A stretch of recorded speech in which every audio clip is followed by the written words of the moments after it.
What is happening, guys? Welcome back to another episode of Comic Book Weekly. And it is only Cat myself. I know when I promoted it, it was going to be Brant was on here, but he let us know literally a half hour ago that he was going to bow out. He had a lot of work to do last night. He didn't get a lot of sleep, so he was just too tired to be on the show tonight. So he said he will be back next week, but we nevertheless, Cat and myself have a good show for you today. Got a decent amount of news. We got some fun comics to talk about.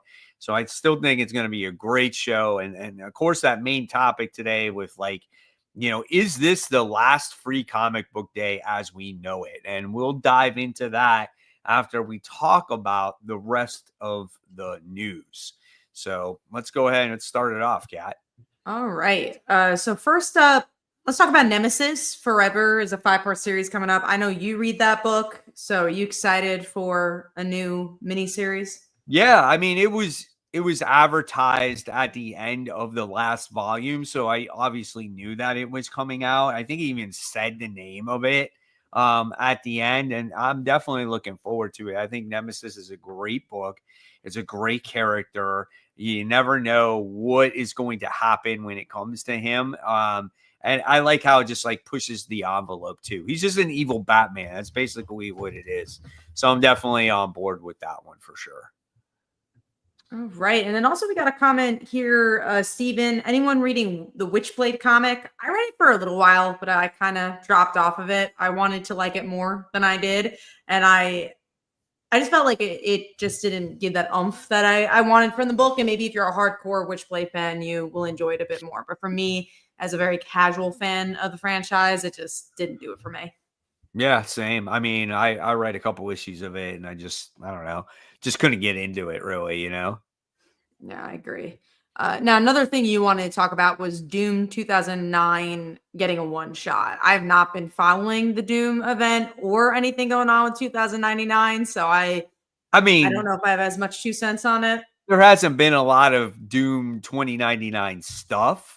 But I'm curious to see, especially if it's just a one shot, what's going to be his role, what's the purpose, or is it just a separate story that just takes place in 2099? But I thought the cover looked pretty cool, so I was like, all right, well, I'm going to check it out, especially if it's a one shot, right? Yeah, you have nothing to lose when it comes to a one shot. It's like, oh, I read one bad story. When it's like a mini series, you kind of are more on the fence where you're like, oh man. And my dog is playing with her Spider-Man toy in the background if you hear that. But yeah, no, with the one shots they're a little easier to kind of grab, but then also maybe easier to skip as well because they're just one and dones. Yeah. I wanted to talk about Gargoyles and the Fantastic Four meeting up. The only reason I really wanted to talk about it is just I think it's such a wacky crossover. Like I don't know what even brings them together. Like Fantastic Four is this science-y family, and the other one feels more like medieval supernatural. So I think that's a very interesting crossover. Yeah, it's kind of how do you bring them together to begin with? I mean, knowing Reed Richards, he probably somehow transports over there, goes through a portal, or something happens, We have a question or comment. Better or worse than Godzilla vs. Hulk? I didn't read that. Did that come out this week or was that another week? That was last week. Okay. Are we talking about, well, because someone said they read, so George said, oh, Godzilla vs. I read Godzilla vs. Spider-Man, which actually comes out tomorrow. And he said it was a shit show. And so was it better than Godzilla versus Hulk? Now, I liked Godzilla versus Hulk. I thought it was actually pretty good story. It was fun. And I'm actually excited for Godzilla versus Spider-Man also because it takes place right after Secret Wars. So that's when that story takes place. So, whether it's bad or not, I guess it's still yet to be determined. But I liked Godzilla vs. Hulk. Again, you can take it for what it's worth. I liked the Hulk one better than the Fantastic Four one. So we'll see. Moving on to Bring On the Bad Guys one shots. I saw this on the solicits because I've been doing a better job at reading the solicits. I used to not because I'm like, I don't want to be spoiled. But then I realized there's a lot of news pieces that the comic sites don't actually talk about. So I'm just like, oh, let me read the solicits to see like maybe there's stuff we could talk about during the show. And this was one of them. I feel like that wasn't really promoted, which these one shots for these villains. And there's some interesting ones like Green Goblin. So I'll probably check it out. Again, I don't know if this is going to be one of those events that's just like there to be there, but you got to test them out. Yeah, I mean, it is. It's exactly what it is. Just a bunch of one shots. And, I always like reading stories with villains in them. So that's what makes it interesting. So I'll definitely check them out for sure, too. It just seems like we've been doing more and more of these like one and done type of stories. Like it's, like again, the Godzilla versus Spider-Man, Godzilla versus Hulk, Godzilla versus the Fantastic Four, or we had the What If Galactus stories. Like you got all those issue ones. And so now it's like you got all these the bad guys stories. So we seem to get a lot of these lately. Yeah, no, we definitely are getting a lot of them. All right, moving on to I want to say Predator because we'll probably talk about that closer to the end of the news. Let's talk about IDW goes to Webtoon. This is a short one, but what I find really interesting is that we're getting titles that were popular in the direct market, like Beneath the Trees and Godzilla, as we talk about that, and bringing it to a new audience. I'm especially impressed by, again, the Sonics, the Lock and Keys, where it's like you really can find a whole new audience with Webtoon. And then if you have these books, especially like Beneath the Trees that has a sequel out, maybe those people love it so much they'll go to the comic book store and pick them up. So I think that's a great way to convert fans to the comic book store. Yeah, I mean, it's a good way to get people onto webtoons, especially, and being that this is some good stories in here too, I mean, and webtoons has this good stuff in general. There's stuff there for everybody, and I think that's what's so good about it. So I think it's a good move on IDW's part. They got to get their stuff out there. So if they got to go on webtoons to do it, more power to them, man. Hopefully people do find their stories, and it will help people get to the shops as well.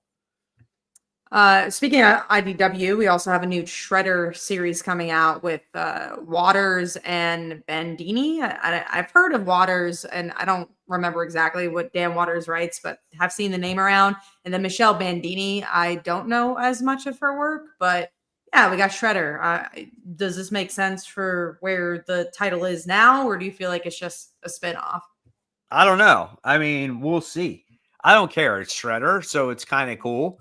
I definitely want to see it. I mean, the way the current title makes it sound like Shredder's not around anymore. But I am excited for this, but just because it is, again, we talked about villains earlier, and Shredder's like one of the big bads, and I wouldn't mind reading a story with him in it. So I'm excited for this one. And hopefully it will be just as good as the current TMNT series. Yeah, no, it seems like they're putting a lot of effort into those books. So I think it will be, but we will see. I see. Uh, I don't know if that's a spoiler alert for anything, but I saw spoiler alert and like, what's being spoiled in the comments? But yeah, let's move on to Space Ghost getting relaunched. I didn't even know it was ending, so that's really funny that they're like, we're ending this and now relaunching it. But I guess that makes sense for a title like this. Again, it brings new people to the yard when you relaunch. You're like, oh, I've heard great stuff about Space Ghost. Let me pick it up. Yeah, I heard that it was ending a little while ago. I think at issue 12, I think. I don't even I know think what so. issue. And I was like, oh no. I'm like, and then I was thinking, well, maybe they'll do a volume 2 because of how well it was received, right? And then sure enough, you get the article and it does say that it's going to be relaunched, but with the same creative team, but basically just a volume 2. And I'm happy that they're sticking with the same creative team. And Nick Barucci said that they had to make a decision what they were going to do. And he felt like coming out with a volume 2 is a good way to get people to jump onto the series in case they missed it. It's going to be new reader friendly and whatnot. So I'm excited for it, man. I think this first volume exceeded all expectations. For me, it was one of my favorite comics of 2024 going into 2025. And it's probably the best book that Dynamite has going for him right now. Yeah, I'm trying to think of other Dynamite titles. I mean, I like Powerpuff Girls, but I think that's a very specific thing Yeah, that of you're course. looking Yeah. for. But I know that Space Ghost is like it's kind of like the Power Rangers of Dynamite, where they're actually like expanding that original. Like Powerpuff Girls is just Powerpuff Girls, it's not Right. actually doing anything much, but just a fun palate cleanser. Uh, all right, let's move on to Matt Fraction is headlining the Fantastic Four First Steps tie-in comics. So this is the tie-in, I believe, to the movie. Yeah. I just think it's really interesting to see Matt Fraction coming back, and doing more because we obviously know he's taking over Batman. And then there's like, hey, let's have some fun at Marvel too.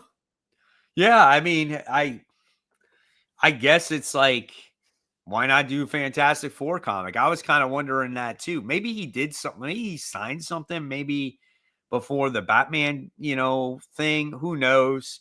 It's a Well, he's one also shot, not right? he's not exclusive to DC That's either, true. so he could That's kind of do true. whatever he wants. I I just think think it's a when you one have a shot. title like Batman, Batman. it's something that you got to put like most of your, I would think, your energy into, because Fantastic Four isn't an easy project either. And especially this is going to be kind of a big deal because this ties into the movie. So, and I think this is a very important project Anticipated. also because it's like we don't get that many comics coming out at the same time as the movie. I feel like a lot of books were like missed the boat, so this is pretty good for him. We do have a couple comments here. So first, Serial Scrub X. I don't know what Red Band is or who. So Red Band is a Marvel imprint where they list that it's going to be much bloodier and graphic than other Marvel books, which what you can see in the comments aren't really true. And we'll talk about one comic in particular this week that definitely is not true. So they brand it that way, but it hasn't really stood the test in time of that one. And again, we'll talk more about Red Band and bloodier comics later when we get to the comic section. We also have the question of do tie-in comics even matter to the movies?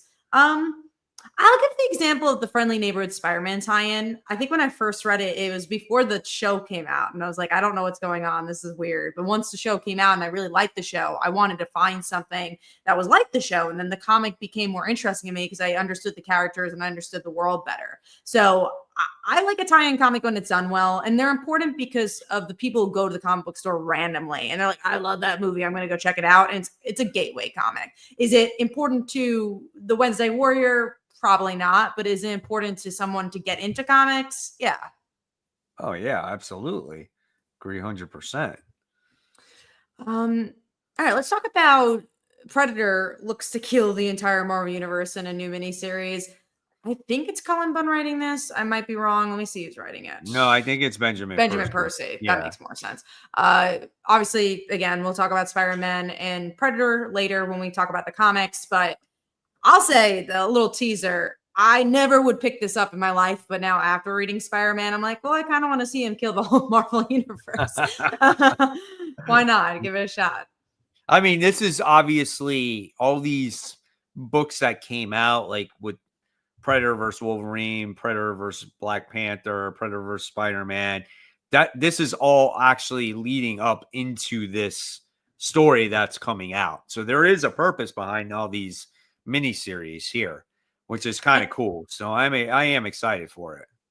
And I also really like the idea of it just being Benjamin Percy because it does feel very connected and it does feel purposeful. I think sometimes, again, these Godzilla verse books, it seems like a lot of people are like, oh, I don't love this or I do like this, but it feels kind of random. This feels Right. like it's building towards something and it feels a little more serious, which is great for the Predator fans and for Marvel using this property. Yeah, absolutely. I agree 100%. Have you heard about the Void Rivals and Transformers sound chip variants coming out? I have Yeah, not, but I'm not. I So, have. what is that about? I don't know what they do. I just know that I don't know if they like make sound or noise or whatever it is, but it was on my FOC a little while ago. And I think all of the Energon books, I think might have one. I'm not 100% sure, but I remember there was like one with like a Decepticons symbol and an Autobot logo. And I think there was two others on top of it too. So I don't know, but that is definitely that is definitely coming out. And I want to say they were kind of pricey. I think they were like $20, I think. This was a while ago, so it should be coming out soon. A variant that I thought was crazy. I've been talking about it with everybody who aren't comic fans, so I'm glad to mention it here. Every single time I go to the comic book store, there's this Batman Hush, largest book you've ever seen in your life. Like Yeah. the big, and I'm like, and there's one guy at my comic book store that always buys it. And I was like, it's such a weird collectible because I'm like, where do you put it? It's like, it's such a weird thing. And I always see it. There's hollow versions of it. I'm like, who's this for? My shop for the hush ones or whatever it was, like, sold out immediately. Like, they had like 15 of them or something like that. Crazy. My shop owner said it sold out like that. I think collectors really like it for some reason. Because the Yeah. guy who bought it is a collector. Like I've seen him and he like likes collecting things for like variant stuff. And I'm just like, oh, that's so interesting. All right, let's move into the new female mutant to be introduced in Giant Size.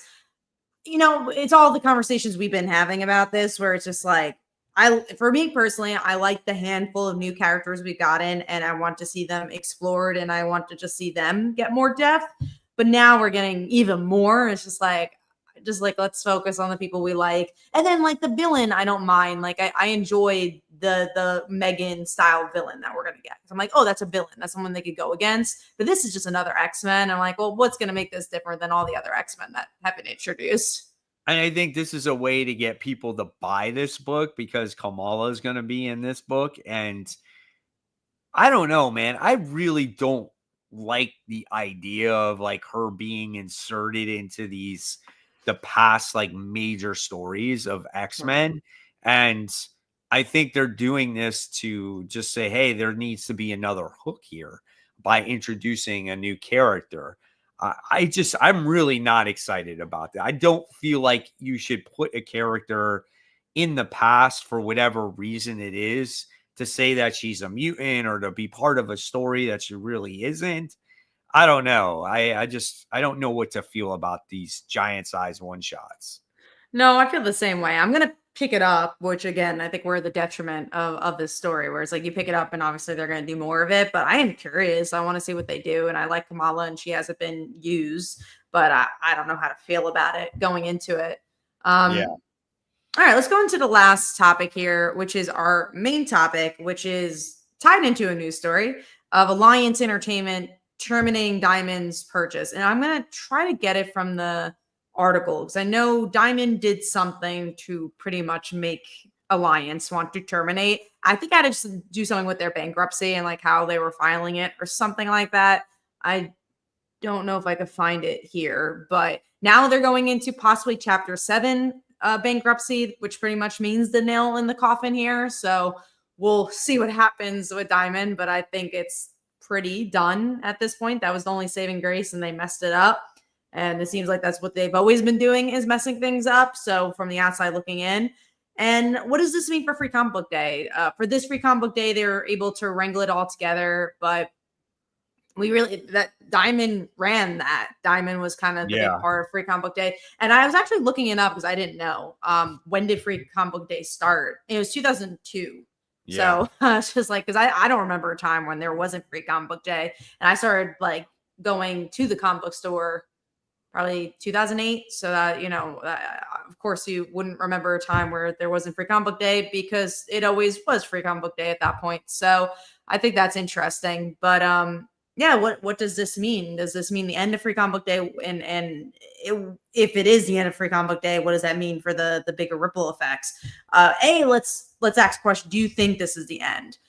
I don't know, because it depends on what Lunar does and all the other distributors, or just maybe the comic companies do with retailers. I genuinely don't have enough information for that.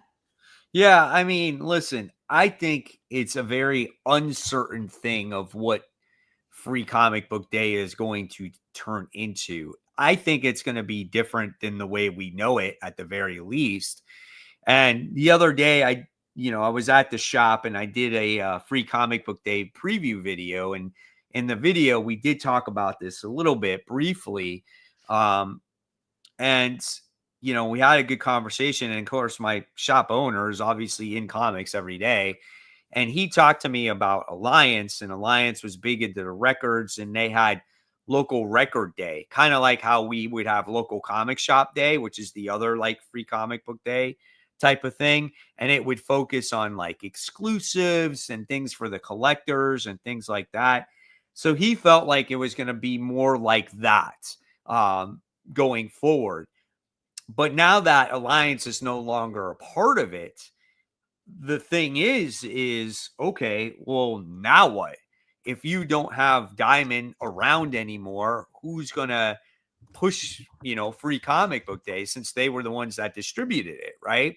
And it's just like, now that we have all these different distributors, Penguin Random House and Lunar, it's like, are they even going to do anything like that? You know what I'm saying? Let's also state, because I don't know if many people outside of like the industry know, but those comics, the retailers pay for them. Like they're not free to the retailer, they're just free to the customers. So that's a whole nother layer of all that. Yeah. And I think my the shop owner told me that, they used to be like 25 cents, per book or whatever it is. And now it's like about 40 cents per book. So it's gone up. So yeah, you can't expect free comic book day to run the exact same way as it was, because it's not done by the same people. So it's going to be different regardless. Now, whether your shop could keep the tradition alive and have like their own sales, or maybe do something to where they have old inventory and they might discount things, that's one thing, right? Or maybe Or it's up to Lunar the does, publishers too, right? if they can somehow get it into comic stores' hands. Because I think that's the big part of, like, yeah, it's fun to get free comics, but the reason people want to go is because it's new stories in the store. If there was just free comics that were old, I don't think I would even go. Like, I just be like, Yeah. all right, cool. Like, I have Or if my it's free just a comics. sale, you could have a Yeah. sale. You know what I'm saying? You could, but I But don't I think don't that's know. as exciting at No, all. But yeah. listen, I agree 100%. I think that the way to make it work is you got to do something to either make exclusives or something that's collectible, or, I don't know what it is, but like we talked about, it's got to be those, it's got to be the publishers, and it's got to be with the distributors.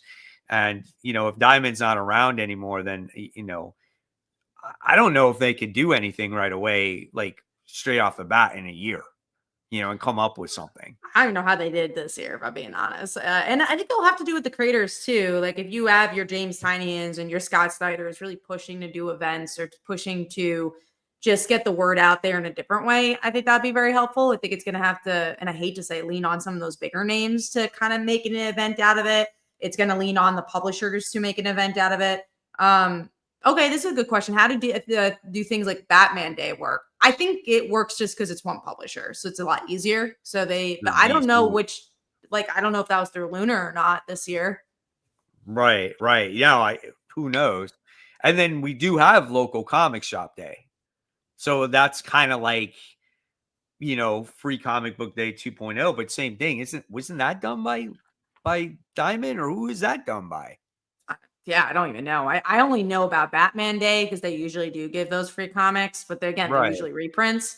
And then obviously free comic book day. And then like for me and for many people, it's also a way to get yourself out there. Like we always do a signing, and I'll talk about what I'm doing on free comic book day later as a independent publisher, but that's like, it's not just a big deal for retailers. Obviously, it's a very big deal for retailers, but it's also a way for creators to get their name out there. Obviously, publishers, because they're promoting their newest books. Like, I think, Mad Cave is doing like their newest book, their newest IP, and then you have Boom celebrating their like 25th anniversary. Absolute Superman, for not Absolute, the other Superman, whatever Dan Slott's Superman's called. There's so many different things that go into making Free Comic Book Day successful. And again, it does bring new eyes. And that's something you see as well, as like getting more people into the comic book store. It's kind of like Christmas for church, right? When you Yeah. go to church, it's like the priest is like, we do this every Sunday. It's kind of the same thing where it's like, we're here every Wednesday, come on in. And that made some people are converted on Free Comic Book Day because you have that community. That's really important too. Like people, I always go to the comic store at the same time. So I always see the same people. I Yeah. always go on the same day. I always see the same people. But on Free Comic Book Day, you get to see people you never would see or someone you haven't seen in a while. And that's kind of fun too. Yeah. Yeah. Exactly. I mean, yeah, it's going to be tough. I mean, based off of the comic shop owner, out of his words, he says it's definitely uncertain. We do not know anything on what's going to happen next year. It's not like it just up and continues. You know what I'm saying? So there is no plan as of right now. Do we got comments up here? I thought I saw a couple comments here. And let's see. Yeah, I have this is a comment from Serial Scrub. When shops have artists come do their usual charge customers to have their book signed, it's gonna depend on the creator. For like someone like us, we don't charge for signatures, but something on our back end, and a lot of comic book stores will do this because of wholesale and stuff like that. But when we're selling our comic, we're actually giving 50% to the comic book store. So it's a Right. 50-50. We get 50%. And they get 50%, which is just how retailers work. So if I put my comics into a comic book store, that's how you get it on shelves. Like they get 50%, you get 50%. So that's pretty much how you're working the money thing. But yeah, most of the time, especially for Free Comic Book Day, the artists and creators are just there to make a connection. So like Comic Cons, you're going to get paid signatures a little bit more. I personally have never seen a comic shop signature, especially if you're only doing 1 or 2 signatures. If you're doing 20 or 10, that's when I think most people are like, okay, guys, now I got to start making you pay. Right. Exactly. Yeah, but I've never seen that. Here we got a comment here. It says, doesn't Diamond own the Free Comic Book Day name and logo? I remember reading that somewhere. It's a problem if they do, but then also if they're bankrupt, do they own anything? I don't know legalese in that regard. Like if they're Right. bankrupt, like how can you own something if it doesn't exist? That's true. I thought Diamond got some help getting out of bankruptcy. I don't know for sure, but I thought I read it somewhere. No, they're still very much in bankruptcy. And And that, also, they're thinking about that company that was going to take it over. So what ended up happening, if you didn't hear, right. they Diamond did something. Someone in the comments might know better. I don't remember, but they did something while they were going through bankruptcy, which was wrong. And they're like, I don't want to touch that. And then they just kind of called it off. Exactly. Let's see. What'd you get? Did you put that one up? I didn't put that one up. Okay. Chris Condon is a regular customer at my local comic shop. Guy will sign anything. That's pretty cool. I know in Long Island, Scott Snyder is a local at one of the shops. And I'm like, oh, yeah, that's kind of interesting. Like, you never think about just like the bigger comic book creators, like going on a Wednesday, picking up their books, picking up stuff for their friends and stuff like that. Yes, there is a Free Comic Book Day Conan book this year. Yeah. So when I did my video at my comic shop, we didn't show like the mature reader stuff, but there is definitely a Conan book. I definitely showcased what was it? Some of the books, especially like the Energon books, the Energon Universe book, the Spider-Man book, the DC book, and some of them are really good, man. Like really, really good. So I would definitely go to this shop because there's probably the best ones that I've seen in a while, actually. And I already read all of them, except some of them that I didn't get, like the Conan book. But I read like the Spider-Man and the DC All In, the Energon book. So I've already read all of them. Yeah, I got to figure out when I'm going to read them because I guess in this time period, and now we'll answer the super chat. I'll talk about what I'm doing for Free Comic Book Day. I do have a whole banner thing. So let me see if I can get it. So I'm going to share my screen and show you guys what I'm doing for Free Comic Book Day. So if you guys live in the New York area, I am signing at JHU Comic Books on Staten Island. So that's going to be from, I think, 1 to 3. We're going to be signing over there, or until as many people want signatures. So we'll be there from 1 to 3. But then also for our comic books, Lifeline Comics, which we have dozens and dozens of comic books, we are having a 20% wide site sale. So if you've wanted to pick up my books in the past, this is a great opportunity to do so. And if you sign up to our newsletter, which I'm going to have all these links in the comments below, you can get Nightmare in Wonderland completely for free. So that's our free comic book day offering, is that we're getting one of our books for free. So go check all that out. I am going to put the link to Lifeline Comics in the comments below. Again, JHU Comic Books is in Staten Island, New York. It's my local comic book store, so it's always fun. And it's been a while since we've actually done a signing, because usually we're just doing stuff in other places for Free Comic Book Day. So it's really fun to be able to go back. I think it's been like 2 or 3 years, so we have just so many more books, and it's cool to like be at your local store, because I've been going to that store since I was like in 8th grade. So it's kind of cool just how many people you know. And also Staten Island really only has one comic book shop. So everyone that lives on Staten Island goes to this one comic book store. So it's also just kind of cool to have that too. It's just like familiar faces you see throughout. Hey, on Free Comic Book Day, I'll be there probably around 12 o'clock. I'm not Yeah. doing any signings. I don't have any books to sell, but I'll be there in case you guys want to see me there. Yeah, we'll name the comic store again. Obviously, Yeah. most people I'm sure know, but Yeah, it's Comic Central. If you guys have been watching my channel, they're having Free Comic Book Day. I think they open as early as 9 o'clock. I think it is that day. And they'll be, I think, open till 8. So it's a little bit extended hours. They got like mystery boxes. And they also have 20% off of all their trades. And they'll have the Free Comic Book Day comics. And obviously, yes, it's like a first come, first serve. But usually when it comes to those Free Comic Book Day books, like they tend to have a lot of them, you know. So go ahead, check out the shop. Like I said, I'll be there around 12, though. I got to teach tenants before I go there.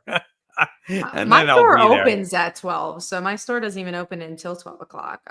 And I think on Free Comic Book Day, too. We did have a question about Free Comic Book Day from Elite Kaka. Hopefully I pronounced that right.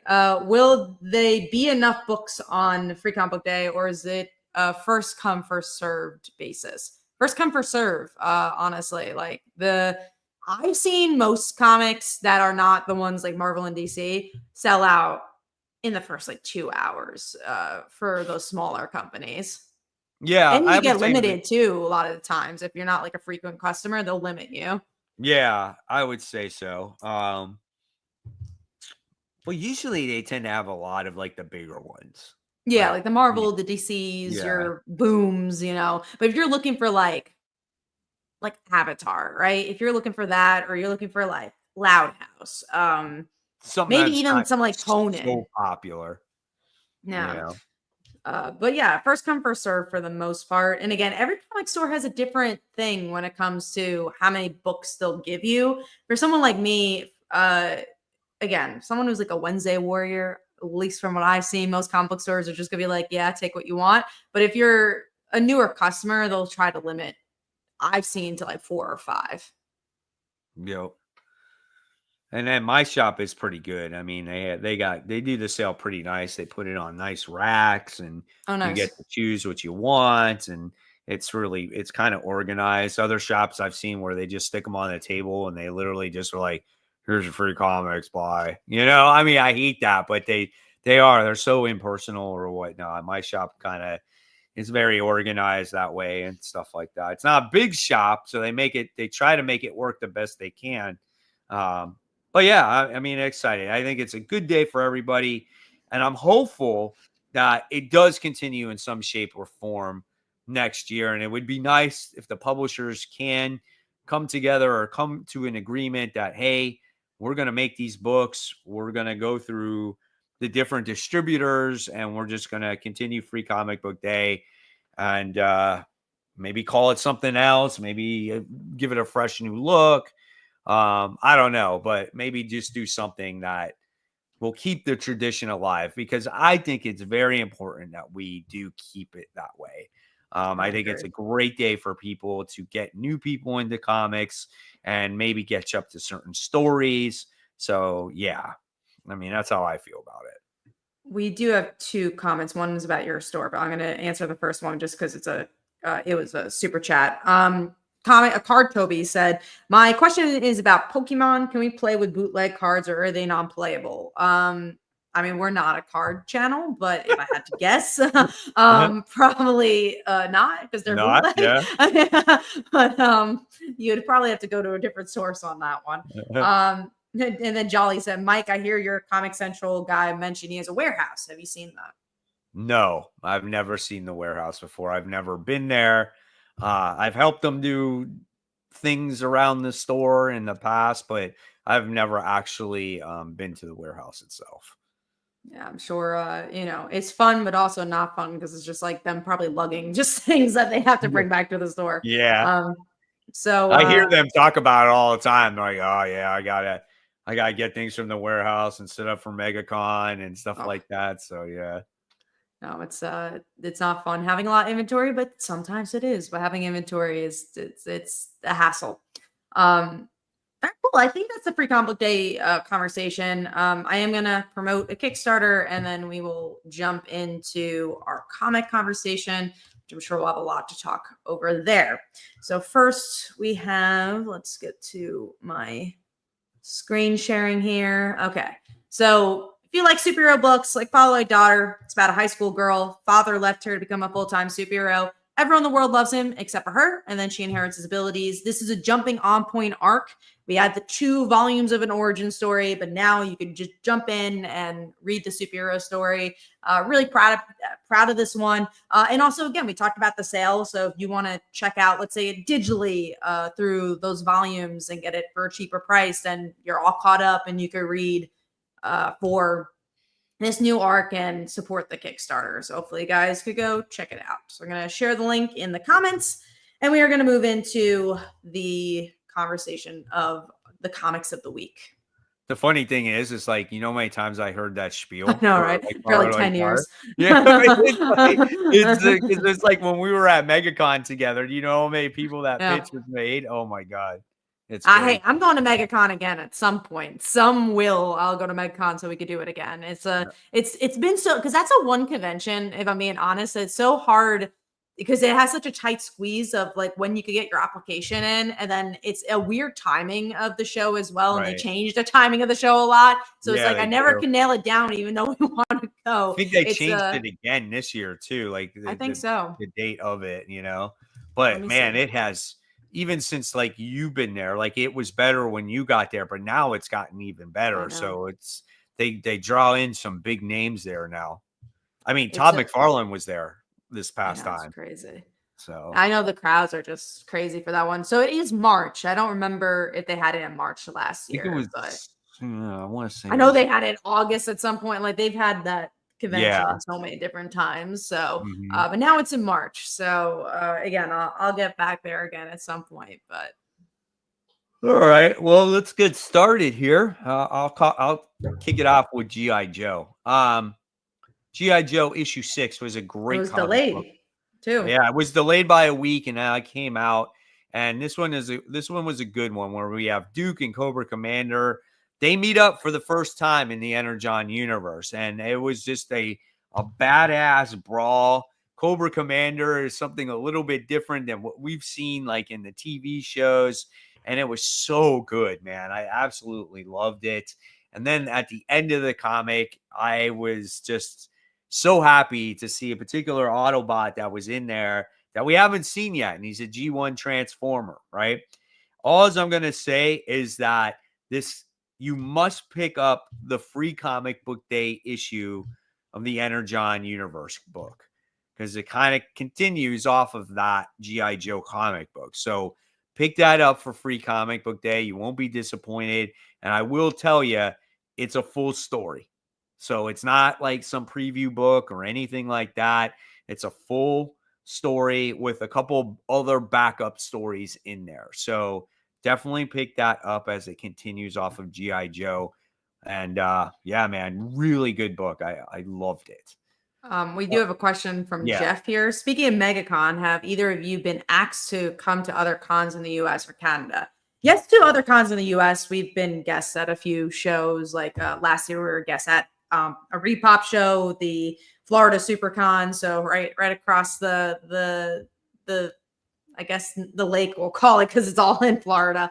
For that one, that was in Miami, and Canada, no, but never say never to Canada. The just a hardship with that is the conversion of money for selling purposes. It's a little harder to deal with that, but I wouldn't say no to Canada. It's just you Right. know, it's a wrinkle.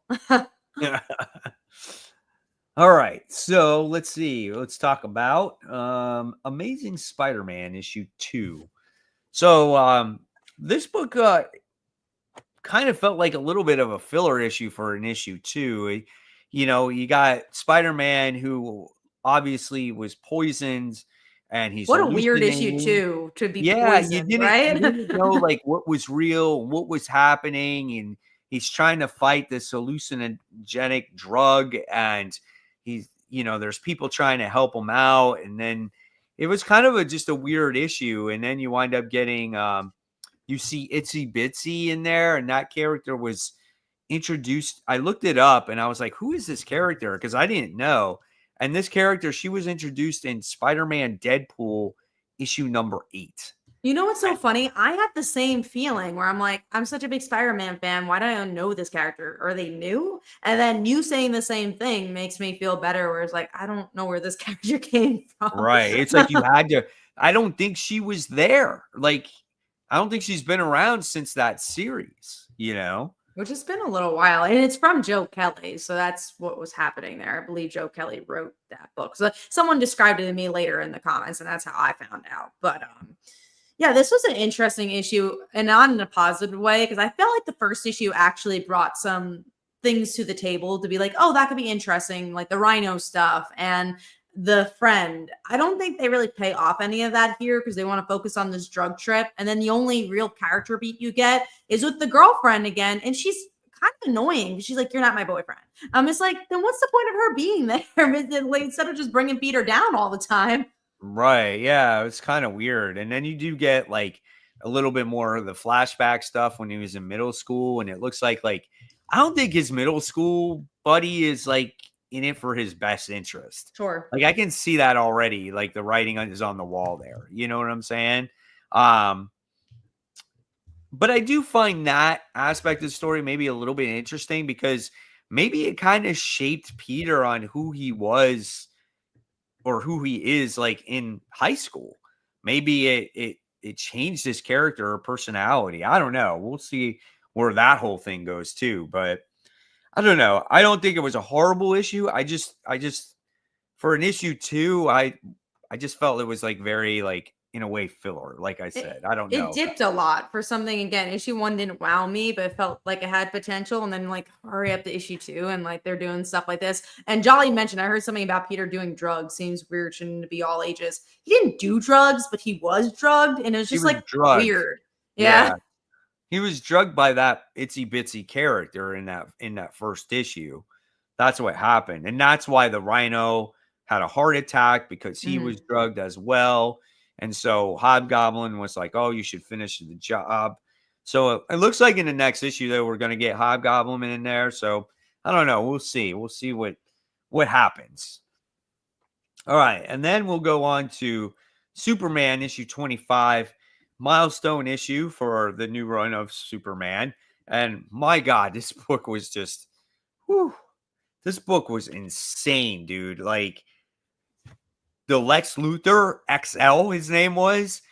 Oh my God, it was crazy. I absolutely loved how evil he was.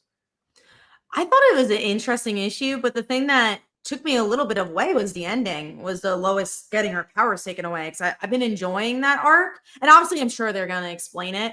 But I was like, oh, this kind of feels like you're halfway through the story. And if she's actually getting her powers taken away, I don't know how to feel about it. Especially there was a lot of story going on with Zod. But I don't want to prematurely criticize that because we don't know what the next issue is going to end up bringing. But I've enjoyed previous issues a little bit more than this one for a 25th issue. So I'm not saying it was bad. I wanted to like this one a little bit more than I did, but I like the Lex Luthor stuff. I do think that was interesting. I just thought it was like in your face, just action, the evil. Like, just think about like Lex Luthor, how he was towards Lois, about him destroying the family and how they should be together. Like, you know what I'm saying? It was just so, and the reason why I feel that she lost her powers was because she expelled all that energy all at once because she was so angry when she released her, either her x-ray, not her x-ray vision, but like her heat vision or whatever it was that was inside of her. And I think she's just drained. I don't think she is out of those powers yet. That's Yeah, no, my we'll see in the guess. next issue. Again, this is Summer of Superman. We're going to begin a lot of Superman, and again, Dan Slott has his Superman. There's a lot of Superman coming out. Yeah. And like I said, I've already checked out that Superman Unlimited series, and Oh, right. I'm not spoiling anything, but I just think it's based off of what they show. I think it's off to a pretty decent start. I think people will like it. I'm excited for it. Yeah. Okay, so with that being said, let's go on to number 5. What's your number 5?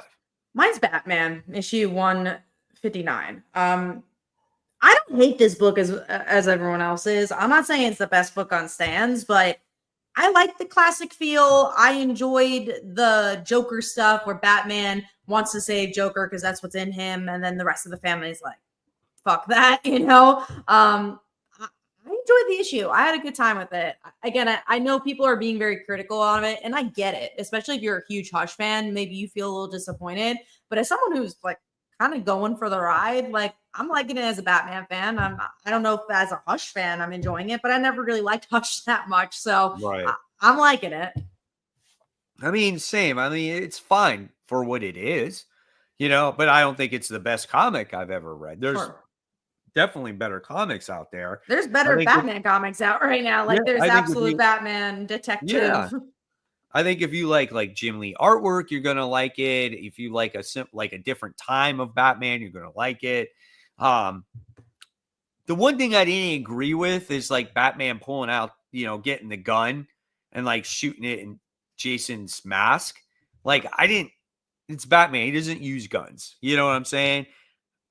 Even if he knew that it wasn't going to kill him, I just don't think that's very Batman like. Could be off, but that's just me. And the story was fine for what it is. But as of right now, I don't feel like there's a lot going on in the book, right? I mean, all you know is that Joker was dying. Jason gets in a fight with Batman, and the next thing you see is he's taken away. It's kind of what happens in the book, you know. When you look I at the think there's overall good plot. character beats in that regard. Like the overall plot, I agree with what's going on, but I think the character beats of Batman saving Joker is there, and that's a big part of the issue. Right, right. So yeah, I think it's good. I just don't think, excuse me. Ugh. It's just a long day, you know. That's just like one of those things where it's good, but it's not like the most perfect book. And I think maybe some people will swear by Jim Lee, they'll swear by, oh, it's Hush, you know, and they're stuck in that. And that's fine. You know, if you like it, you like it. I like it too. It's just not my favorite. So that's that. My number 5 is Martian Manhunter. This is issue 2. Just missed my top 5, but it was a good issue. Yeah, man. I mean, I don't know what to say. Like this book is insane. Like you read this book and it's just like Martian Manhunter's all over the place. This guy's trying to figure out, is he going crazy? This is really a Martian in my head. Like, how do I deal with this situation? I just need to go back to work. Like, I need to forget all this is happening. But you know what? I mean, and then you get an active shooter who is like the white Martian that possesses this guy, and he starts killing all these people. And then just like all the thoughts that are going through the Martian's head about life draining from these people before they die. I mean, dude, it is crazy. It is so weird and out there. I was just like, good God, but it's so creative at the same time. And I really liked it. I enjoyed it. I'm going to get some water. Yeah, and to piggyback off of Mike, I think something that's really interesting about this book compared to, like, let's say Amazing Spider-Man is this works for this character. It is a psychedelic book because it's about Martians and honestly the brain. So it makes sense that for this book. So you're having a fun time with it. But something like Spider-Man is just like, oh, this is like, it's so funny because both issue twos do a psychedelic trip, but this version of it just did it so much better, you know? So artistically Yeah. better, and just the way it was, I mean, the way it was written was better, you know? Just a good book altogether. I mean, and the only thing I had an issue with is it could be a little bit of a sensitive subject because it had to do with a shooter that was shooting people and killing people out in the streets. Like, we deal with that stuff every day, and it's sad to say that we do. But that could be a touchy subject for some people, you know. So I could say that that was the only thing that I had from it. The absolute titles like have been tackling that a lot, honestly, because Absolute Batman is like all about that. Yeah, it's true. All right, so let's move on. Let's talk about all right, so we already talked about Batman, and let's talk about Medieval Spawn. So I read Medieval Spawn. I thought it was a pretty decent book. I'll pick up the second issue, see direction. It's only a 4-issue mini. I think it's a 4-issue mini series or 3-issue mini series. I think that's what it is. And it's just taking place during medieval times, and Medieval Spawn doing his thing and taking on wizards and zombies. And this kid comes in and, you know, he asks for Medieval Spawn's help. And it looks like he's taking this kid under his wing. I thought the artwork was decent. I don't think it was perfect, but I did think it was decent. But I enjoyed it. And I think this is probably one of the better spin-off Spawn books that I've read, besides like Gunslinger Spawn. So I'll check out the second issue here. And go ahead. Toby said that, do you remember how slow the year started in comic books? Going back to the local comic book store, was it slow?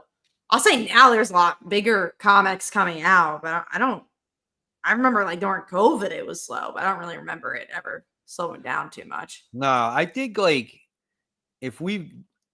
I would say that 2024 started picking up with some really good titles. Yeah. And then going into 2025, there's a lot of there's a lot of good books. Don't get me wrong, there's a lot of books that are not so good.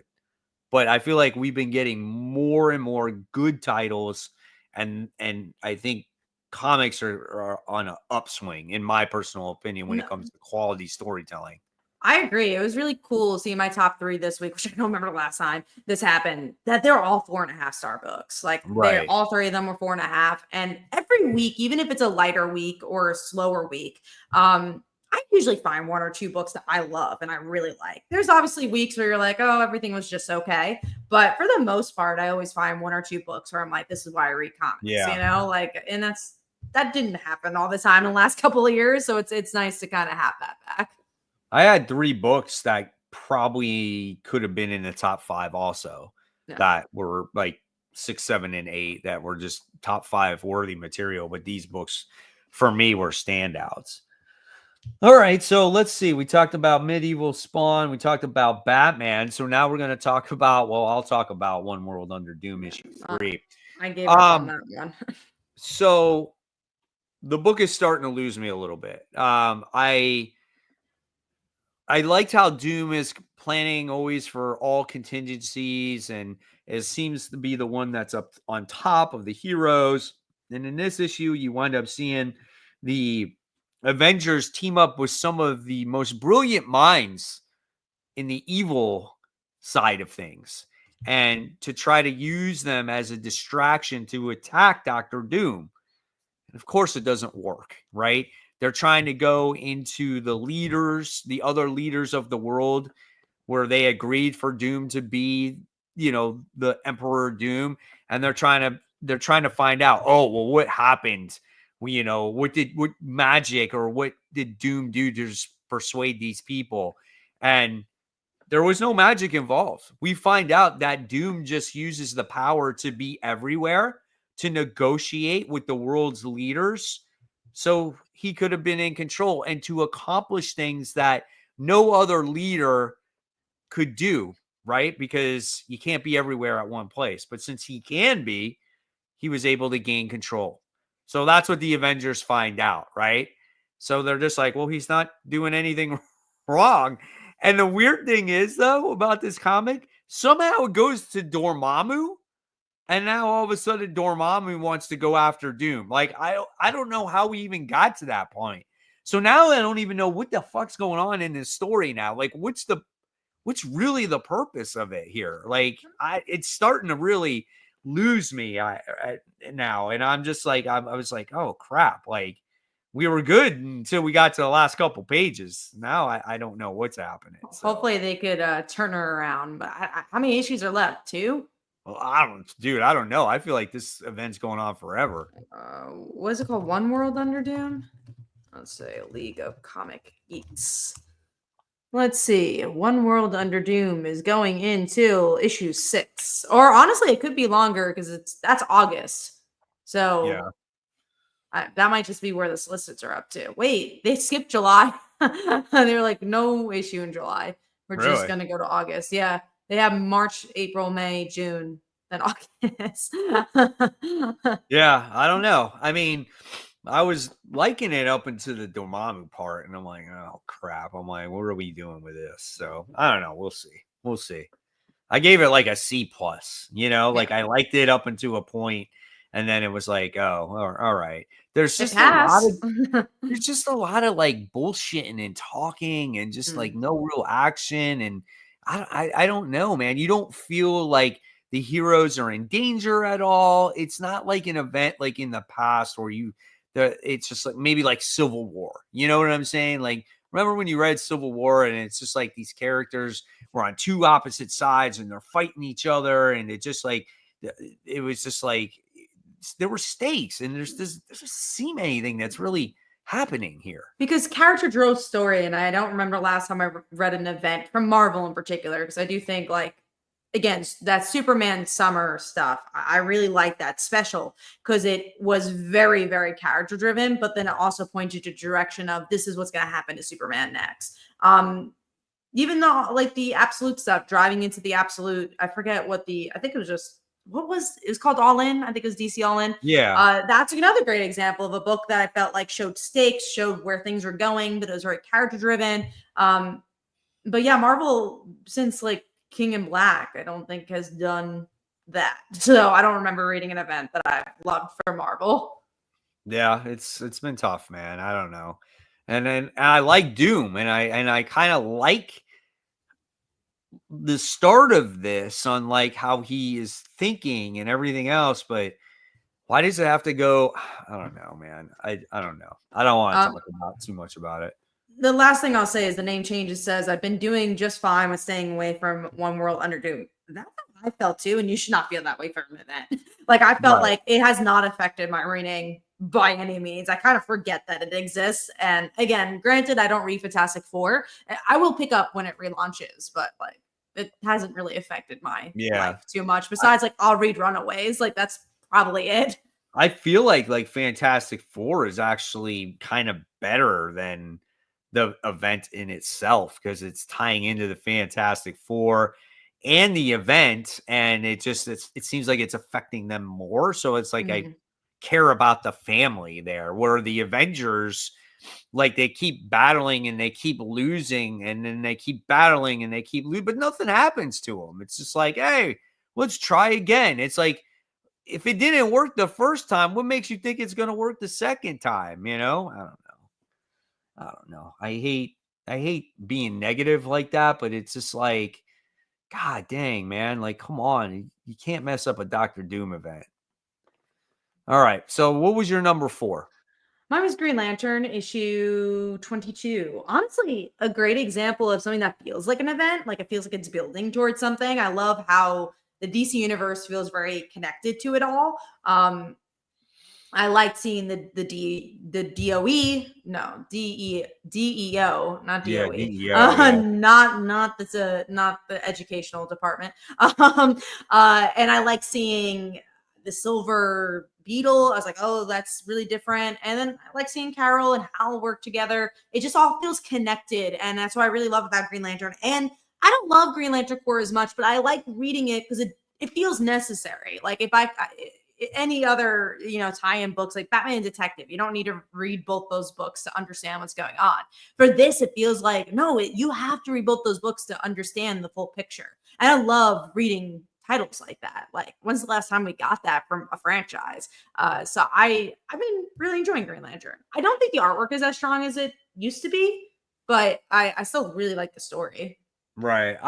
It's funny because and I got some shit Mm, about this week mm, from people because I didn't like this issue as much. I was expecting like a little bit more of the Hector Hammond fight and with Hal, and I felt like it was kind of just like wrapped up pretty quickly.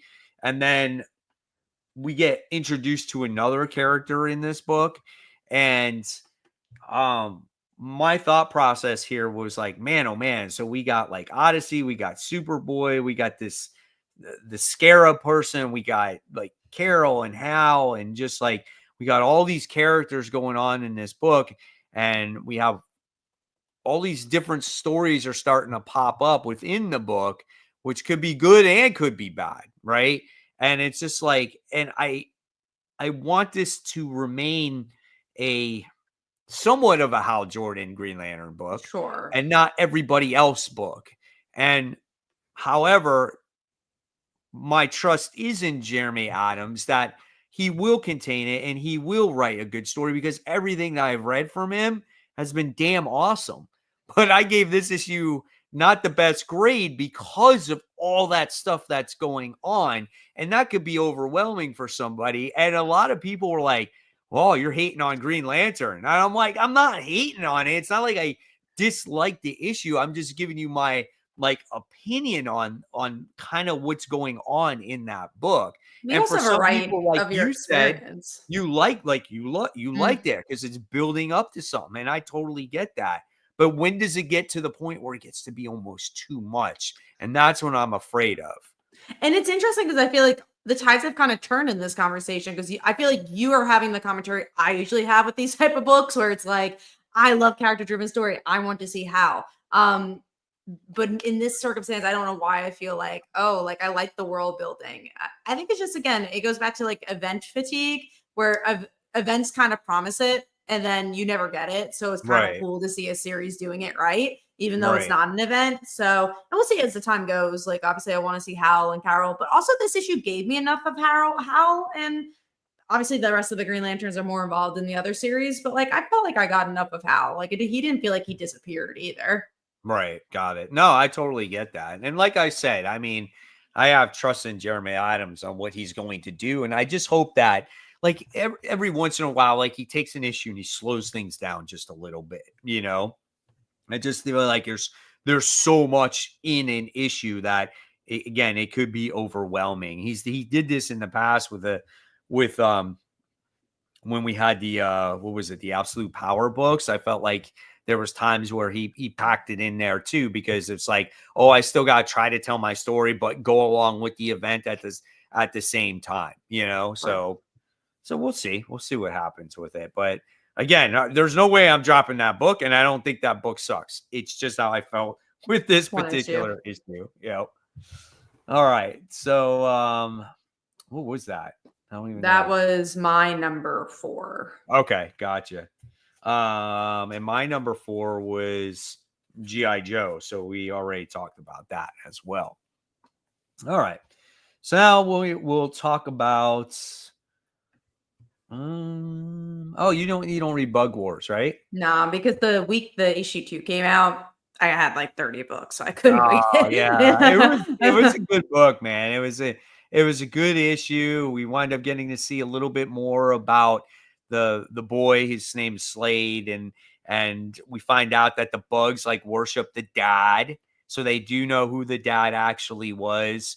And we learn a little bit more about like the spider characters and things like that in the book. And now you got the parents that is looking for the kid, and he starts using his powers. I mean, overall, it's a fun book. There's a lot in that too, because you're Mhm. trying to learn about all the different species of bugs and factions and all that other stuff. But it's a very interesting book, and I really enjoyed it. And It's a I just, big book too, right? It's not 22 pages. yeah, I think it's a little bit thicker. Yeah, and but I like it, and I always look forward to the next issue. It's a fun read for sure.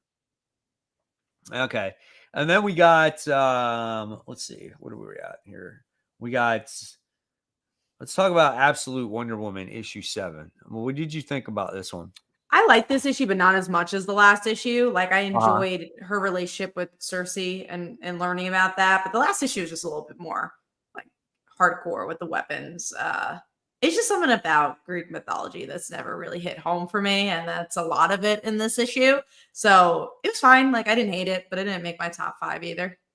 I liked it because I just liked how it was a mother-daughter type of Mhm. story, and she has to make the decision. What was it? The tiger and the that's what it was I titled. Like it was Yeah, it based was like off a of. short story. I don't know Yeah, if it's real or not, but it's like a right. story And of I some and I sort. like that story, and I like the artwork in this book, and I love the fighting and the battling, and just like the book had so much heart. And I just think with this particular artist on the book, and no disrespect to the other artists, right? And these artists are good in their own right, but this artist really showcases what this book can be with its storytelling. I just it's so good. And unfortunately, we're not going to get that, going forward here, or maybe he's just going to be the fill-in artist. But Mhm. my God, it was absolutely gorgeous. The emotion on Cersei's face when Wonder Woman is being battled by the tiger creature, and just like the decisions that Diana had to make, and just overall just great stuff. I really enjoyed this book, and I loved how this kind of like rose this book up to the next level for me. So that's that when it comes to Absolute Wonder Woman. Okay. So let's see. We're going to talk about Predator versus Spider-Man issue 1. So I told you guys to pick Yeah. this up because you weren't going to pick it up. And I'm glad you did, because I also am glad you told me you didn't need to read Predator. And when I went to the comic book store, my comic book shop manager said the same thing. As I was like, "Oh, I want you to add it to the book, to my pull list, because my friend Mike suggested it." And he's like, "Dude, this is such a good comic." And I was like, "Cool, okay, let me read it." And it was so interesting, because if you love Spider-Man, it's everything you want the Amazing Spider-Man to be, right? Because it's just like it's haunting. You have the Daily Bugle stuff. You have Mary Jane. So you have that Peter Parker drama, but then also again you have this like hunter, you have this like serial killer, where it's like, oh, that's so different for Spider-Man. You don't usually see serial killers. And then obviously Craven shows up. It's just like a love letter to Spider-Man that if you're a Yeah. I Spider-Man mean, fan, you should read it, you know? yeah, it's like it's so crazy because not only are they battling the creature, but they're battling the city. They're battling the heat. They're battling the loss of power. And just seeing, like you said, J. Jonah Jameson in this comic was awesome. It's the best version of J. Jonah I have seen in so long. He's angry, he's pissed off, he wants the pictures now. It's just like, oh yes, I'm like, that's what we get. And then you get to see Mary Jane, but you don't get to see like a helpless Mary Jane. What is Mhm. Mary Jane when she's doing on the subway when she's in the power She's like goes out? helping other people, She's which is helping cool. other people, Mhm. and that's what she does. Right. So it shows you don't need to be a freaking superhero to help people. You can just be Mary Jane and help people and do a good deed. And that was absolutely fine. And And Mary then Jane's never been a damsel in distress. I mean, maybe 60s, whatever, but like for the most part, modern Mary Jane, she's not a damsel in distress. She's not Gwen Stacy. Like she always right. knew how to like fight. She's like a Lois Lane. Lois Lane's never been a damsel in distress. Right. I mean, but overall, I mean, you just look at and then you look at the murders that happen and what Peter sees, and just like in the artwork, forget about it. I mean, it was absolutely spectacular. It was so Let's talk good. about the blood too, because that was something we were alluding to, was that these red band books promise so much blood, but the amount of gore, but purposeful gore in this book was so great. Like when it was gory, it was because it was showing a serial killer murdering someone. It just like totally worked for this book, but it also made it feel a little different from a Spider-Man book where you're like, oh no, this is warranted a crossover. Right. No, I mean it's perfect. It's just like what you want. I'm like, dude, Benjamin Percy, you want to write Spider-Man? Go for it, man, because it's so good that way. Well, as we all know, and as we've all stated in the past, I don't think it matters who writes it because I mean that was actually what was great about this issue. It wasn't, and obviously it is Benjamin Percy's writing, but it's also that he's allowed to write certain things, like the Daily Bugle being the way it was, and Mary Jane being the way it was. It felt very classic. And if you took all those stuff away, would it be as interesting of an issue? Yeah, it'd still be interesting, but not as good as this, you know? Yeah. But it's just like, yeah, man, so much better than like I think I said in my review, I was like, I feel like this book had more blood and gore than all of the Red Band books put together. Because And I think go on. I'm just saying because of just, how it was displayed. I mean, it was like full pages of it. I mean, the dude freaking ripped off someone's face and the predator stuck it on his face. And it's like, oh my God, that's so freaking creepy. And I think it's so sad that Amazing Spider-Man issue 2 came out the same week because you had that direct comparison. And I think that's also another reason why I didn't like issue 2 as much. It's just like, well, I got this Predator vs. Spider-Man book that feels not like Ultimate Spider-Man. Like Ultimate Spider-Man is a great Spider-Man book in its own right. And it's and does something very different. It's very character driven, not really a Spider-Man book. This feels completely different from that. And it's just like, how is your Predator versus Spider-Man book better than your flagship? Like, that's crazy. Yeah, I agree 100%. So now you got two other books that it's going against, right? You got this one, you got Ultimate, and then there's Amazing. Even, like Friendly Neighborhood Spider-Man, the tie-in is more fun than Amazing Spider-Man. Like that came out this week too, and I'm like, that's just classic fun Spider-Man. Each week I do a video called the top 10 most pulled comic books of the week. And it's based off of the League of Comic Geeks, their pull numbers. Which a lot of people use. Which people use. And Amazing Spider-Man, the last volume, was like always like number 1, number 2. It had like 18,000, 19,000 pulls on it, right? Mm-hmm. Maybe 17, 16. But it was always high. Now, since the new volume launched, it has like 6,000-7,000 pulls on it. Oh my God, that's half. And you know what's so interesting? I think the big loss that Marvel had here is that they had the same creative team. Because I think people were like, why do I want to do this again? Most of the people who want to do this again is like, oh, it's least a new person. There's new hope. But it's just like, you're literally have the same person on here. And I think a lot of people gave up after that.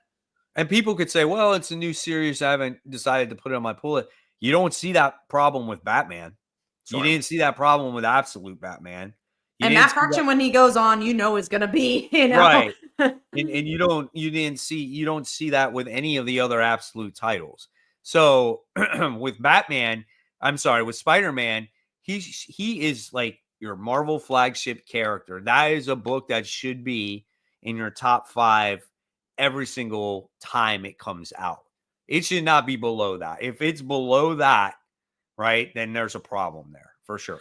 I'm just so curious about like why they don't want sales for that book. It's just like, it really is like almost, are you that egotistical? Is it like, are you that you cannot be moved? Like that's the part where I just don't understand what's the fight here, And again, no one is asking, not no one, but I'm not asking you to bring Mary Jane into this book. I'm just asking you to do something somewhat familiar. Like, and I'll continue to go back to this because I could just tell Nick Spencer's run could have been a brilliant run. And you could tell as you're reading it, like you're just like something happened in between where they crossed out the idea, which you kind of know the idea probably was going to be that they were going to revert one more day. They were leading up to it. And then they're like, you know what? We don't actually want to do that. And that's when the book started to falter because the whole plan was ripped apart. But if you read the first year of Amazing Spider-Man from Nick Spencer, that's exactly what I wanted from Spider-Man. Podcasting J. Jonah Jameson, Mary Jane and Peter together. But again, even taking away Mary Jane and Peter together, you had interesting takes. Him and Randy being roommates. Like there was interesting stuff in that first year that we all really liked with great artwork as well. You even had the Boomerang storyline where they were friends. And that was hysterical. Yeah. That was really good. And also you got, I forgot about that. You got like a really good heart from him too. That was great. And it's just like, that had nothing to do with Mary Jane. Like it's just like really just a good storytelling. I mean, you can tell people want to write good Spider-Man stories. I mean, you got it right here. Like, why can't you do it in the main book, you know? And did I call that shit with Kraven the Hunter being in this book? Yeah. And that's oh so my fun. God.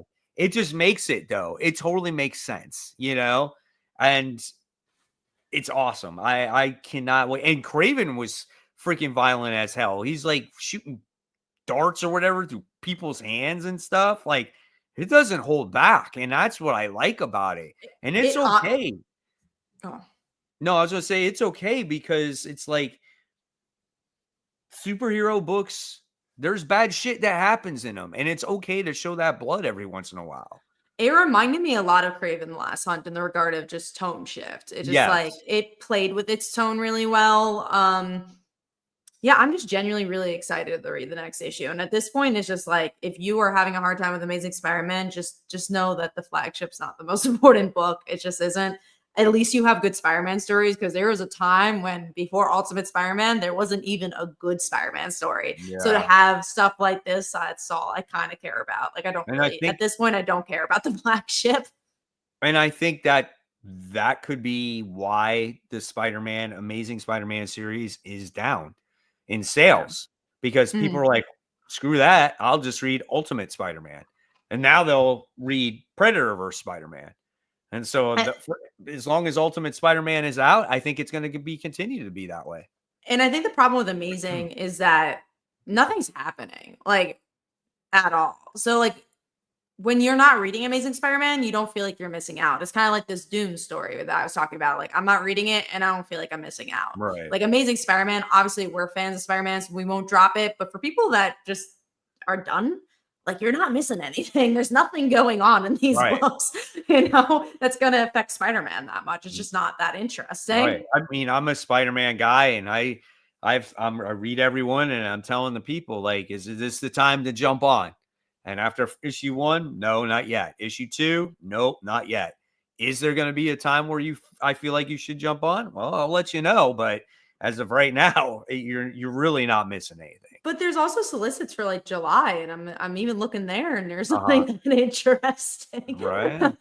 I don't know, man. We'll see. We will definitely see. But Predator vs. Spider-Man, if you haven't put it on your pull list, if you thought it was going to be corny, if you think you can still find an issue at your shop, issue 1, guys, just go for it, because you will not be disappointed in this comic. It is really, really good. All right, so let's move on here to number 3. What's your number 3? Mine is The Last Boy, issue 2. A really good follow-up to that first issue, where we get to see Captain Hook's dead. So now we get to see Peter Pan have to deal with those consequences of, like, they're not killing.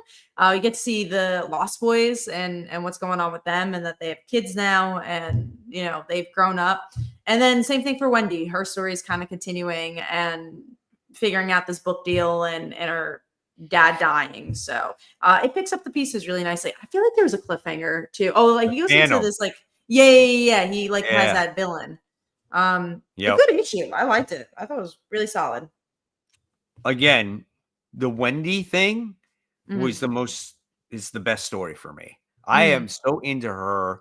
Like, I feel so bad for her, because she is like being held back, and all she wants to do is just be an established writer. Her dad's dying. She's going to in this marriage that she really doesn't want to be in.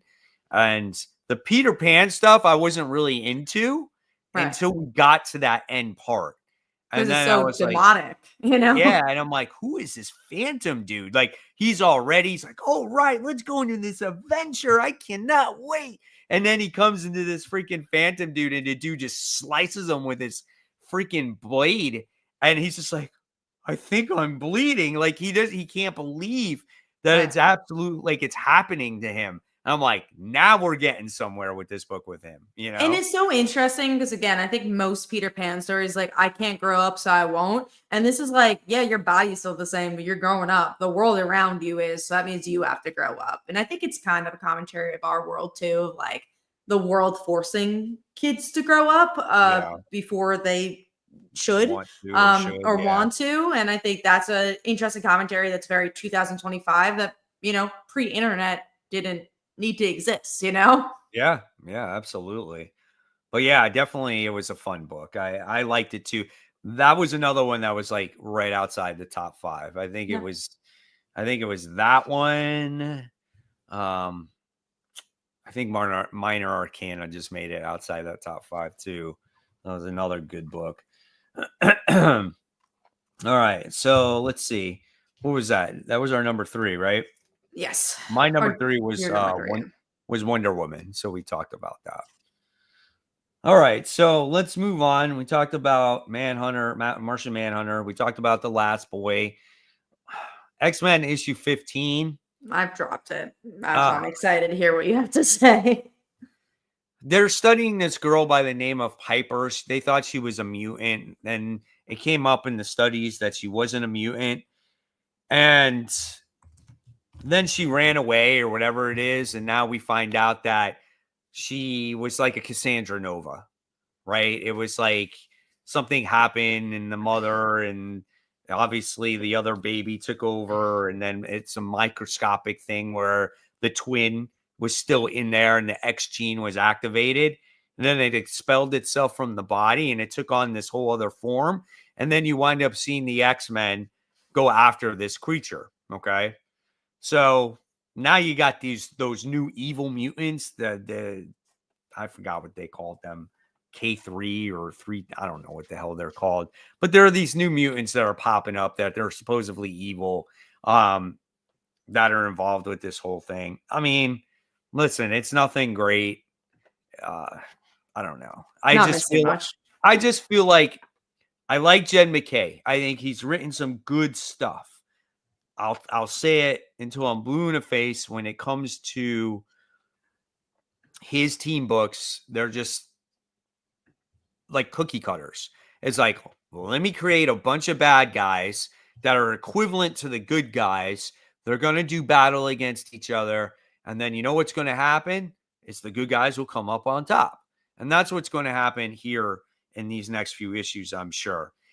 I'm not a big fan of the roster just because it's just a weird roster with Ileana. Not a lot of connections. Juggernaut. Magneto doesn't do anything. He's in a chair. It's just like you got Cyclops in there. It just doesn't really work. And I feel like I almost got to read it because it's X-Men. And between that and Uncanny, and I know you like Uncanny, I'm just not feeling it, man. And I know I say this like every week, but it's like, hi. I'll say out of all the X-Men books, the only one I love is Exceptional X-Men, because as a Kitty fan, I just really love that book. I understand. But even Uncanny, like, I like it, but if it got canceled tomorrow, I'll be like, that sucks, moving on. But if Exceptional X-Men got canceled, I'll be like, oh, I really like that book. That really sucks. If Jed McKay wrote Moon Knight and Black Hat, I would be fine. He can't. I don't think he can just handle these Avengers and X-Men together. Especially, at the same time. It's hard to do both flagship books. That's crazy. And he still does Moon Knight too.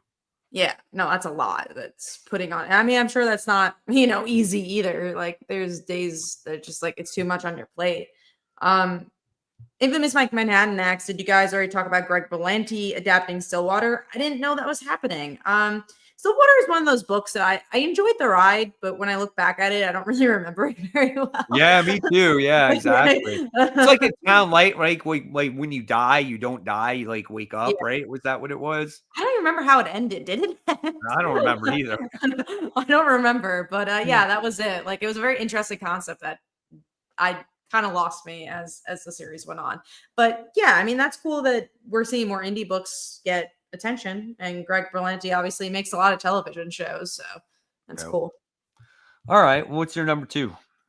Mine is Predator vs. Spider-Man. So the reason I made this my number 2, I really liked it. But I wanted to give more of a spotlight to the book that's number one, and I just don't think as many people are going to read it. So that's why I was like, I really want to give the spotlight. And I did really enjoy it for different reasons. But it was really interesting between my number one and my number two. Like, I like Predator versus Spider-Man because of the art of comic books, right? Did it do much for character? Not really. Like, it's not a character-driven story, but the look of it, the feel of it is something I loved about that book. For my number one pick, it was more about I really like these characters and I like where it's going. And again, we'll talk about it when it gets there. But yeah, number two for all the reasons we talked about, you know. And this is why it was so hard between Last Boy, my number one, and this. I was like, I really, really like all three of these books a lot. My number two was Superman. Cool. Just an overall solid book. It just continues on with its beats with Superman. I mean, I just feel like it just every time you think an issue can't get any better, it does. And I enjoy it. And we finally got to see a Lex Luthor, even though it was like a clone, like to the most evilest version of that character that I feel like we haven't seen in a very, very long time. And this Lex Luthor doing something about it, right? Like he's like, Yeah. well, I want to, like, I got to do the thing you won't do, and that's kind of interesting. Even a good Lex Luthor crosses the line. Exactly. And we get to see emotions and we get to see just again, you talk about a comic book that has like stakes. I feel like you feel that in this book. And that's what I liked about it. So just a really enjoyable book overall.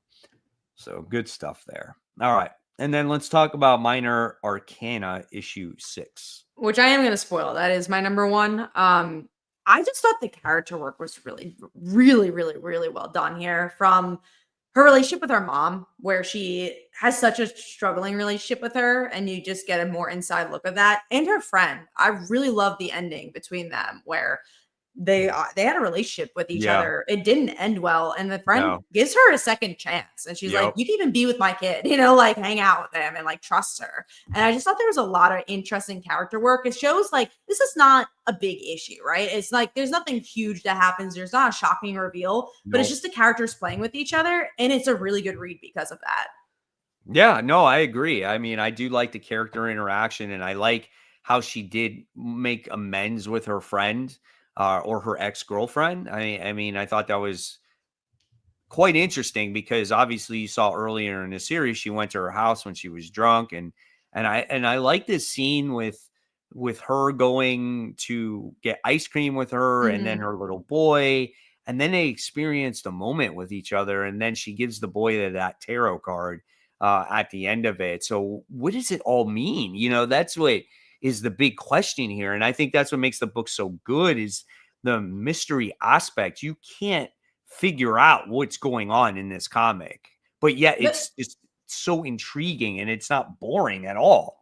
I was gonna say, not in a way that drags. So sometimes these type of mysteries, they do the same thing over and over again. And you're like, I just want to get to the point. But I think again, it helps that the character work keeps progressing, that you're not really thinking about, well, oh, I want to know what's going on with this mystery. It's a really well-written book, and I'm not surprised. Jeff Lemire just does such a good job with these type of books, these rural fantasy bend books. And it's so interesting because I remember when I first read Jeff Lemire, he was not my favorite artist. Like it was very hard to read his books. But as the years go on, you kind of just get used to it, and it's just part of his flair. And you're like, no, this kind of makes sense for this type of book now. And I feel like his storytelling has gotten better too. Just really good stuff, man. I really enjoyed the book, and you feel the heart in this book. You feel the emotion on what this character is going through. She's going through so much. So the baggage on her is just immense, you know. She doesn't know what to do. I think she tries to do the right thing, right? But she always self-doubts herself, you know. So and the ending was super interesting about her leaving, because she's like, anytime something gets hard, I leave. This time I won't. And I thought that was super interesting too. And to tie it all together, that is why I gave it my number one. I don't think there's a lot of comics like this that just like kind of draw you in with those characters, especially characters that you aren't familiar with. They're newer characters. And I don't think people are reading this book. So I just kind of wanted to highlight it. And obviously Predator vs. Spider-Man is a book that maybe not everyone knows about too, but this is one where it's like, it's an indie that I just feel like more people should be reading. Yeah, definitely a solid book. All right, and mine, of course, was Predator vs. Spider-Man, and for all the reasons that we talked about earlier. It's what I think, if you're a fan of Spider-Man, is what you've been glamoring for all this time, right? And this could be you could have picked this up and could have expecting this is going to be a piece of shit. It's just the Predator fighting Spider-Man. That's all it is. That's what you could have expected. And then And when they'll you make their open money it off up, of it too. You know, they'll make their money. yeah. And then when you open it up, right away you get this beautiful artwork. You get this in-your-face action. You get this very gory book, and you get characters that are characters that you know, and then all of a sudden you're just immersed into this story, and you get the villain. Not only is the villain Predator, but you get the villain of Craven. And it's like, oh shit. I mean, just it's got everything that we wanted in a Spider-Man book. And I love when a book can unexpectedly surprise you. And we talked about this before, where you do get spoiled in comics every day, right? But you didn't get spoiled in this comic book. And Yeah. that's what makes the book so much fun. Yeah, and under the radar big two book, because that so rarely happens too. Like it was almost like Edge of Spider-Verse feeling, where it's just like you read that book, it wasn't going to be anything. It's a issue 2 to a tie-in of an event, prequel, whatever, and then you Right. read it and you're like, wow, this is something cool. And then same thing here, and obviously to a lower extent that not everyone found out about it, but it just felt really new and different. And I love seeing that with the big two, because I think with indies it's a little easier. You're just getting sucked into a world, you already kind of have those expectations. But with the big two, it's really hard to reinvent yourself sometimes. So when you Yeah. get a story that kind of stops you in your tracks, you're like, oh, that's cool. It stops you in your tracks when it's not like Superman, right? Like Superman, again, we've been singing his praises because like just every issue is just great. And you're like, I expect it to be great. Right. But yeah, when you're getting a Predator versus Spider-Man, like you said, I wasn't even going to pick it up, and we do this for each other all the time, where it's like, oh, you got to pick up this book because you didn't know about it. Like Specs was a good example for you for Yeah. that, and we both were reading Lost Boys, and I remember, just like with Brant, I don't think he was reading it, and I was just like, pick it up, it's great. We always that's point of the show, but yeah, no, it's cool to get books like that. That's the fun discovery. We actually had a comment like way back, and I forgot to read it, but there was a comment about like, oh, I really like that this show is a comic book discussion show, not like here's the slab, here's like this is what it's worth. And no, that's the fun of it. I mean, for me, the point of collecting comics. Like I like the collector stuff every once in a while, but that's not really what I'm No, here I for, mean, you listen, know?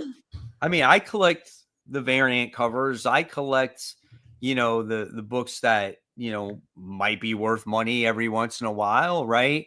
I've collected a few slabs here and there, but at the end of the day, why did we all get into comic books? It's because we started reading them. And for whatever reason, if a comic book is worth money in the future, then that's Great. always the bonus, So, I mean, this for me to read it, it was worth that, $5 or $6 that I paid for it. And I got my enjoyment out of it, whether it's reading about it, talking about it with you, talking about it with everybody else. I even posted a short review on TikTok on it. It did pretty good. I mean, it's great, man. That's what makes this show and this hobby so much fun. It's just, I love talking and reading about books. It's good. And guess what? That book's probably going to be like $1.99 like 2 Oh, years from now, right? But it yeah, was it's still a good gonna be worth story. it. You And I know? bought like 3 variant covers for it. And you know why? I don't necessarily buy these variant covers because I think they're gonna be worth money. I just buy them because they They look look cool. badass, Yeah. And that's why. I love it. Like if All there's a right. good guide cover, I'm getting it. I do want to read this comment and then we'll move on. But I usually listen to you guys when it comes to books. I wouldn't give the time of day. Again, that's part of the job too. Like we want to like promote books that you wouldn't normally know. And it's also kind of why especially me, why I try to promote things outside of the direct market. It's like, and you do too, like you come up with advertisements and stuff for like Kickstarters or Yeah. Webtoon, because there's other comics out there too that you might not even see at your local comic book store. So we really try to get all the different scopes. I have a video coming out on Sunday from Mad Cave. They sent me some stuff. Good So example. it's another thing too. So I try to do my part as well. All right, so let's dive into the most anticipated here. Both Kat and I have, that's funny, Ultimate At Spider-Man number 3. at number 3. Yeah. So what do you think? I think this is going to be a good issue, though. I think we're finally, hopefully, going to get the Harry stuff. That's what my expectations are. Yeah. So yeah, if we get the Harry stuff, I'm happy because obviously we've been waiting a couple issues for it. Yeah, I agree. I like Mysterio, so Mhm. I want to know what he's about. Like, I want to know if he killed Harry. I want to know where this dude came from. Like, and Chiquetto is back on the artwork in this issue too, so it's like I'm so on board with this. All right, and then you got your Snot Girl issue 20 coming out. I do. I'll say because it's midnight now, because I did end up reading it beforehand because I have a very busy day tomorrow. But at the end of the issue, they say that they're changing it to trade. So I have to wait another year to For get it. real? Yeah, so they're making a graphic novel to finish it. They're like Oh doing the wow. single releases, we're losing money pretty much. They're like, Yeah. it's not worth it. Like, we'll make more money through the trade, which I get, like, as a comic publisher, like it's hard to do the single issues, especially through the direct market. Like, you're not making that much money off of it. So they're like, And I'm sure there's not a ton of people probably buying it. Yeah. no, it's a very specific niche readers Right. of people who really like Scott Pilgrim and people who really like queer comics. Those are probably the only people reading it.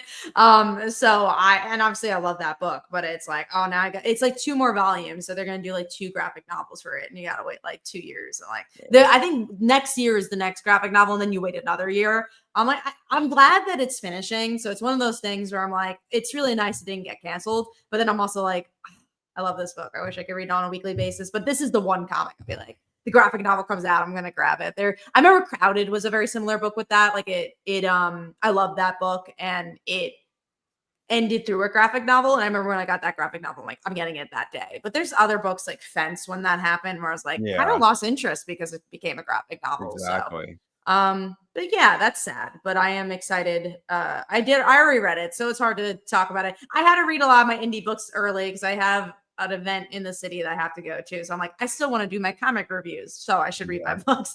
I But I usually haven't read my do. Marvel books. I sometimes try to get ahead of a few issues as well early Wednesday morning. I try to do that to start to get ahead of it. All right. Next, my number 2 is Feral, issue 12. So this is the book now where we got introduced to a few new characters, and they go into the pet supermarket now. So that's going to be cool because I think this grocery store is going to be rated with all kinds of other animals, and they could run into other characters too in there. I love Feral. I think it's going to be an awesome issue. I love the book too. It's fantastic. All right, and then you got Wolverine and Kitty Pryde. Because of course it's Wolverine and Kitty Pryde. It's one of those books that I always complain about because I'm not a big nostalgia fan, but because it's my specific nostalgia, I guess I'm going to be a little bit of a hypocrite where I'm like, Kitty Pryde and Wolverine is one of my favorite comics of all time. So to see a sequel of it by Chris Claremont is wonderful. Do I have high expectations? No, I don't know if it's going to be like exceptional X-Men for me, but I'm excited to read this more than any of those other nostalgia books. So I'm glad they're doing it. I hope people read it and I hope it's good. Again, I it's know not like a Days of Futures it's Past. continuing off of that last one, right? Yeah, it's continuing off of like the first one. Because what's interesting about that is that they followed up on the story in the past. Like, there's other volumes where they followed up specifically on this miniseries because it's a very popular miniseries for that character. I don't think Chris Claremont ever did it. I don't think. Or they just want to do it again. I don't know. Because the one they did was like early 2000s. She went to Japan again. It was her as an older person. So this seems like it's directly following up against it. So we'll see. Again, I don't know if I have high expectations. So most anticipated is different than high expectations, but I'm a very big fan of that series. Yeah, we'll see what happens. All right. And then I'm going to have to go because I got no voice left. We got Space Ghost. This is issue 12. Final issue of this first arc. And we talked about, or this first volume, we talked about it earlier. Yeah, I'm just excited for it, man. It's just such a good book. One of the surprise books of the year. Like I said, it's the end of the first volume. And when this is over, I'm definitely looking forward to the second volume. And It's coming pretty soon. yeah, I think it was like July. No, maybe August. I think it was August. I think it was. Yeah, I have to double check. I know the July solicitations came out this month, so maybe it was July, but I'm not sure either. Right. So, and that's it. That's it. We're done. So, yeah, guys, thank you so much for joining us tonight. Sorry, I'm going to cut it a little bit short here. But yeah, my voice is wiped out. When you got to teach 4 or 5 hours of straight tennis, constantly yelling, not yelling, but talking very loud and instructing to students, and then coming on the show and then talking for another hour and 40 minutes, you tend to lose it a little bit. So cutting it short at 1:40, so don't worry. Yeah. But thank you guys so much for joining us tonight. Hopefully all three of us will be on next week, and we'll talk about that Ultimate Spider-Man and some of the other comic books that are coming out tomorrow or today now. And guys, remember, on your way out, give this video a like. It takes a second. Subscribe to our channels, Comic Book Corner 2.0 and Comic Uno. And don't forget about Brant at Only Good Comics. And of course, guys, again, thank you so much. We'll see you next week. Have a good evening.